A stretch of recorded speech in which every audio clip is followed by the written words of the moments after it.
我现在是冰雪美人。Do you wanna build a snowman？ 我应该用那种藏语唱。Do you wanna build a snowman？ 我们现在是在扎莫公路的起点。我们今天要出发到墨脱，因为是边境，我们需要办理无犯罪证明。要提前去申请一个。这条公路长110公里啊，其实在1975年才开始建，2013年才通车。全国最后一个通公路的县城墨脱。墨脱它这边是双进单出，2个人进去，1个人出来。就是双号的日子可以进，单号的日子可以出。所以如果今天我们去不了，我们将损失2天。道路封闭。完蛋！昨晚下大雪，现在在清理冰面，这只能干等。天哪！下午2点以后就不能排队了，因为你晚上就到不了墨脱了。这是今天我们就算进去了，有可能出不来，是不是？对，因为今晚特大暴雪。墨脱会惩罚每一个做好攻略的这人。我们难得做好攻略。去拉萨要多久啊？7个小时。陆老师不会是想着如果陆哥，如果你斩钉截铁，我们现在出发，晚上就能到，明天就可以拍。去吧，我要去拉萨。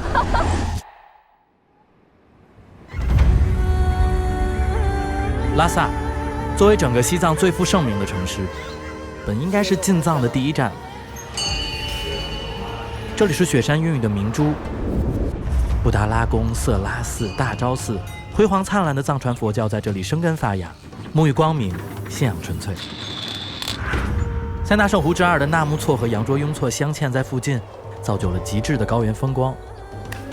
但这条线动辄4、5千米的海拔带来的缺氧和暴晒，也同样让我们望而生畏。这也是我们原定第一次进藏计划中没有拉萨的原因。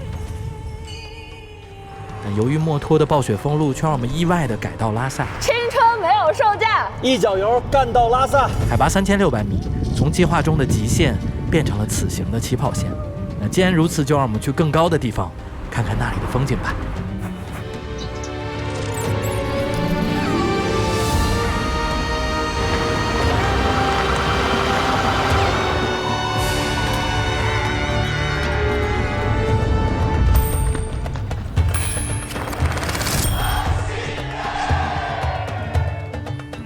拉萨这个天气还是有阳光的地方就会很热很热，没有阳光的时候就会挺阴凉的。哇塞！朋友们，我们现在是在拉萨的第1天早上，感受一下这个日光。睁开眼啊，太晒了！太晒了！为什么拉萨叫日光之城了？一点云都没有。那拉萨这边呢，其实早上本地人都会做的一件事儿就是去喝甜茶。好多人拿这个拉萨的甜茶馆跟法国巴黎的这个咖啡店做对比啊，但是我们现在需要的是换一点零钱，一会儿你就知道为什么了。老光明港穷吗？哇！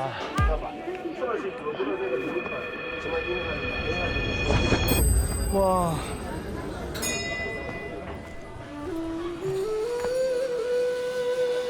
哇塞，这么多人！天哪，太火了，没有地儿。人在拉萨很难不察觉到甜茶馆有如毛细血管一样遍布全城。茶与藏人从藏汉茶马互译开始，早就已经变得密不可分。茶馆也因此成了拉萨藏民最日常的休憩场所。在茶香混合着奶香的空间里，大家围坐聊天，有时候一待就是1天。聊天声与茶杯的碰撞声交织，当地人热情温暖，把时间融入甜茶里。人和人只隔着茶杯到茶杯的距离。我们刚刚进来的时候其实蛮尴尬的，因为本地人一看就知道我俩是外地人。这绝对是艺人天堂，爱人地狱这个地方。这种感觉挺奇妙的，第一次体验。我们只需要把这个1块钱放在这儿，接下来我们只要等待大自然的馈赠就好，就这样放就行了。好，好，谢谢。他倒一杯就1杯收1块钱，一杯是1块钱，一杯是1块钱。 OK， 哦，好，谢谢。那他会找我钱吗？他找你，他会找我是吗？到了这边就剩了1块钱。他钱就是掏出来刷的那一下，莫名的有种爽感。他好拽，我好喜欢。我知道陆老师为什么喜欢我了，因为我更拽。超级好喝，有点像那个伯牙绝旋热的。他这个衣服穿的对吗？可以，这个哎呀，这个太旧了吧，不好看，我们专门买的这种旧的，太旧了，这个衣服可以，衣服可以。衣服是可以的。你知道吗？这2天在那个什么林芝还有那个波密，我都没觉得我在那个西藏，全是树啊什么的，我就想看到一些那种建筑，什么都没有。要爬楼梯了，哇塞，完了！要去墨脱的前一天晚上，我还纳闷呢，我说为什么我们第一次来西藏不来拉萨呀？这不是拉萨才叫真正来了西藏。走反了。这合着刚刚白爬了。一个就是怕咱俩现在这样，就是穿的比较厉害，什么纳木错羊湖会更高。哎，反正一切都是最好的安排吧。我们还是青春没有售价，一脚跟到拉萨。每当人们提起西藏，脑海中浮现的画面，我觉得十有八九都会是这座伫立在红山之巅的布达拉宫。它印在了我记忆中的大钞人民币上。这座记录着松赞干布和文成公主的传奇往事的红白色建筑，已然成了世界屋脊上的精神图腾。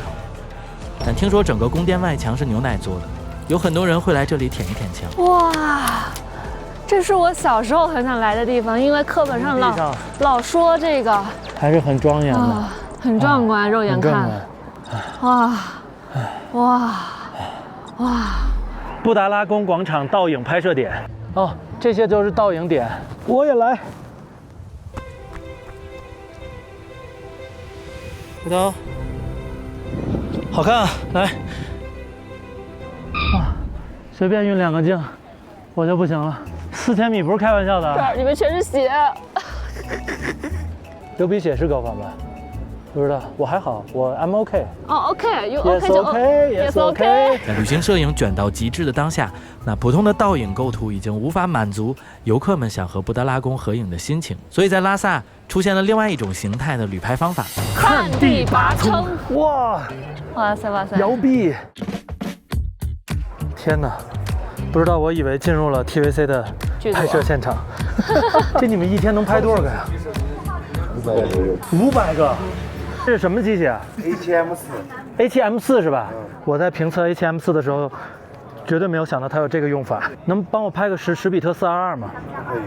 同志们，我合理怀疑，这个老板应该是以前拍 TVC 的，干不下去了。有点小兴奋啊，同学们！第一次旅拍让别人拍我，紧张吗？万一人家拍的巨好，哇，压力来了。因为旅拍从来没有遇到过大摇臂，你无法超越人家的大摇臂。我们旅拍了几年？我们旅拍了5年，第一次用摇臂。等叫号呢。166，给了，167，给了，168。他说情侣夫妻送你一个合拍视频。哎呀，屌！你们2个好不好？就面对面啊。面对面。他说走走到中间，要不抱一下，要不亲一下。好。亲的话就一直亲，抱的话就一直抱。好，可以。转身，脖子。可以了，先人上，准备，转身，插灯，不要左右看，就保持一个方向看，走，亲，再来一次，保持亲，保持，走，亲，不要动，哎呀，这半秒啊，这样子挺好。不行，再来一次。亲，保持，不保持不好干。干了一辈子导演，狂被这儿的导演 QNG，他很不满意我。我也不满意你，老动亲一下怎么了？如果我们要加剪辑的话，是要加19.9块。我们花了3个19.9块，只为博君一笑。来，准备了啊！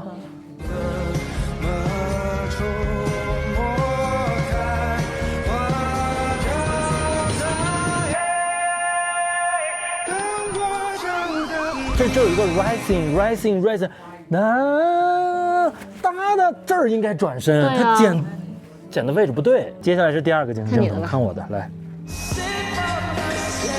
你的这个拍的好一些。哎呦，这个屌！还有一段就是咱们在上面罚站了10分钟的那段。这好看。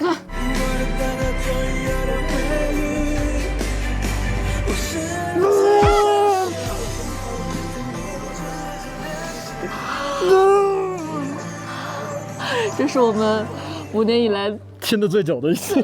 最恶心的一次。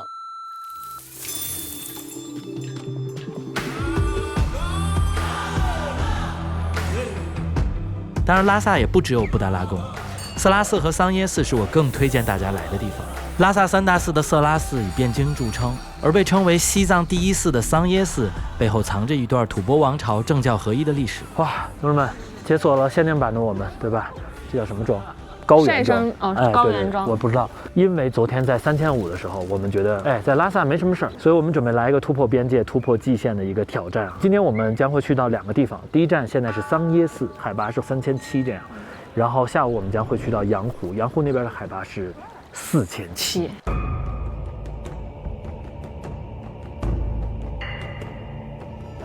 其实桑耶寺被称为西藏历史上第1座真正的寺庙。怎么说？在佛教的概念里边，你一个地方被称为寺庙，你要具有佛法僧。藏地历史上第1批剃度的7位僧人都是在这儿，所以说它是真正意义上的西藏历史上的第1个寺庙。藏传佛教从这里开始开启了绝对的信仰统治，这里的佛学院也因此成为了绵延上千年的修行圣地。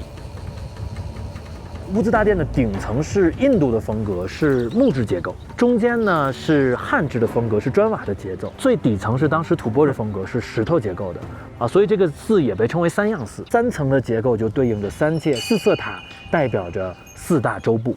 3界4九，是这么唱吗？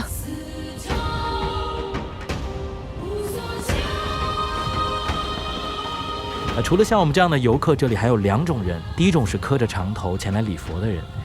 您走了多久啊？1年。一天能走大概多远啊？5公里。5公里是吧？他们衣着朴素，因风吹日晒，皮肤粗糙，脸颊上留有了高原特有的红晕。日复一日，将手中的酥油或牛奶倒入供奉台中。第二种则是这里的僧人。你是哪里的？我是北京的。你多大呀？16岁，哇，好年轻。你们要在这边待多久啊？我们啊，直到要一辈子。到一辈子？对。哇！也不能换寺庙吗？不能，直到死为止。主动下过来，哇！自由自在，就是不用管其他的，不像汉子少林寺，不用管孩子啊。少林寺少林寺会很累，少林寺从早上到晚上都是练功，那你们还能见到父母吗？可以啊，他们可以来我这边嘛，看我们。哎，我给你们拍张照，来。你们也会上网哈？5、6年，真的不能看那个手机。这也是修行的一部分哈。对，我们要背那个经书有700多页嘛。在漫长的余生，他们都将身在原地，在虚空中推演着宇宙的运转法则。也是另一种修行的极限。照片怎么给你们呀？不要了。好，我们也不需要。无论是磕着长头朝圣的人，还是在这里修行的僧人，他们都在用自己的方式跨越过自己的极限。到底哪一个能更加的抵达彼岸？我想唯有行路者自己才有答案。而我们也在海拔3600米逐渐适应了稀薄的空气，决定前往更高的地方。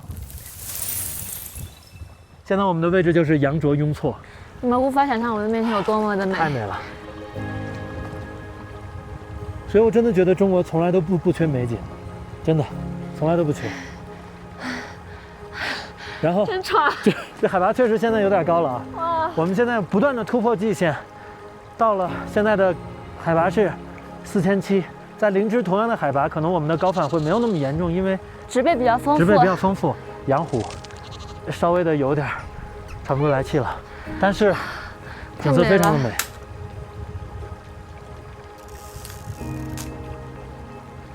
被雪山环抱的羊卓雍措以为碧玉湖是西藏的3大圣湖之一。望向更远处，羊湖变幻莫测的蓝色显得神圣而神秘。我也理解了为什么藏人会将湖泊视为大地的眼睛。今天我们就准备住在这里了。如果明天我们一切 OK 的话，我们准备继续突破蓟县，对，然后去到海拔5112的这个吐蕃雍措。在这吃。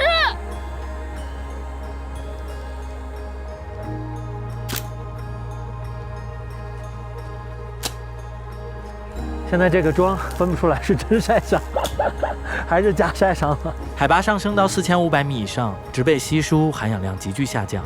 白天没有什么症状，只是呼吸急促，但到了晚上，大家都有了不同程度的高反。就是胸比较闷，然后头比较沉，然后睡不着，好像就是这么用的。有同行的小伙伴当夜就进了医院，随即返回了拉萨。那我感到头疼、吐了，骤然提升了将近1000米的海拔高度，带来的高反是身体诚实的反应。给他吃了那个止痛药，还去吗？第二个湖。很难形容那晚的心情，因为我也想过，要不然回去算了。但也许是混杂着敬畏与不甘心，心想这就是终点了吗？但当身体一次次强烈地提醒着我的极限，似乎自我也变得更加鲜明起来。头很痛很痛，现在离我们最终那个目的地只有52分钟的车程，所以我还是觉得来了，咱们今天应该去看一下，一会儿感那是我们受一下吧。的最终的点。边防证是吗？你们车上都带氧了吗？带了。是吗？带了。我们为了去墨脱想办的边防证也没白办。我们决定继续前行，因为再有1个小时的车程，我们将刷新人生到达的最高点——世界上海拔最高的淡水湖。给你们看一下我现在对面的是什么。太美了吧！普莫雍措海拔5010米，全世界海拔最高的淡水湖之一。冬末春初，湖面厚厚的蓝冰层在昼夜极大的温差中收缩爆裂，如同大地的裂纹。朋友们，我们成功了。我第一次见到冰冻成这样的湖，哎，我也是。我们来了以后，这个余华老师在这等我们。你好，余华老师，给我们升个华吧。他在说给我们1键3连吧。哎呀，太可爱了！我一直觉得我到不了这么高的地方，因为我18岁的时候去玉龙雪山的时候，4680的时候我已经不行了，但是18、36，哇，又一个18年以后，我现在站到了比我18岁的时候更高的位置，更高的地方。哇塞！为了去墨脱，做了半个月的工作，结果却让我看到了现在这样的景色。今天非常难受，但是其实站到这儿的时候，我的头疼已经好了很多很多了。人生哪能用一纸清单规划呀？我们就是在迷路的路上才会看到这些的。我36岁了，我这辈子走了无数的弯路，它依然不妨碍我们俩精彩的一生，对不对？说慢一点，你们不要说太急了，不要说太刚上。太激动了，就会容易高反是吧？我知道你激动，那你先别激动。您是在这边工作吗？啊，所以您这边已经没有什么反应了？有，也有，还是会有的。我们常年不在这么高的地方待。你这个坡太陡了，你们下去了估计很难跑。上不来。谢谢您。前面有个推瓦村，全球最高的村呐，全球最高的村，5000多海拔的村，当然最高的。哇塞，怕我受不了。去可以，没问题，去。可以的吗？你这样子能去？化完妆怎么收呀？吸氧哈，来这个，然后呢？怎么样？妆没有花吧？我喜欢西藏哎。没事。就可以任务了，哈哈哈！我没事儿，我为什么没事呢？啊，我们现在离开了这个超级美的少女湖，去全世界海拔最高的村子了。墨脱雪崩，昨天好多进去的人出不来了。还好没去墨脱。人生的道路上，有时候如果你遇到了一个小小的障碍，不要灰心，不要害怕，说不定它是打开你另外一条顺利之路的大门。哦，就是这个村子啊！哇，哇，这也太好看了吧，这个村子！哇，这个村子一个人没有，就好像是静静的在这儿等着我们来一样。绝啊！对面就是冰湖雪山。推瓦村，世界上海拔最高的自然村，海拔5070米，位于普莫雍措湖边高悬的悬崖之上。对于生活在这里的人而言，含氧量不足平原的60%，稀薄的空气和高寒地区的强紫外线是他们生活的常态。这群最接近太阳的人，平均寿命比平地上少了将近30岁。我们到了这个村子的最尾端，有一个特别漂亮的寺庙，有种大陆尽头的寺庙的感觉。从悬崖俯瞰蓝冰的裂痕，我知道这已经是进藏最完美的据点。高原的风从来只会吹拂在敢于出发的人脸上，也只会把故事说给心存敬意的人听。日光之下的拉萨是人间的烟火，信仰的虔诚。普门雍措的悬崖之上是极地之境，是生命的韧性。越过对高反的恐惧，我们能做的无非是在绝对的高度和永恒面前心怀敬畏，不断向前，要相信身体的潜能。抵达的高度只是故事的标点，向着更高的海拔不断的突破，有时只是因为山在那里。将不可能变成下一站的勇气，那是我第一次进藏教给我的，也是清单人生的意义。所以下一站仍然未知，但我们约定下一站再见。这期点赞过多少万？我们去珠峰大本营20万。就不想去呗。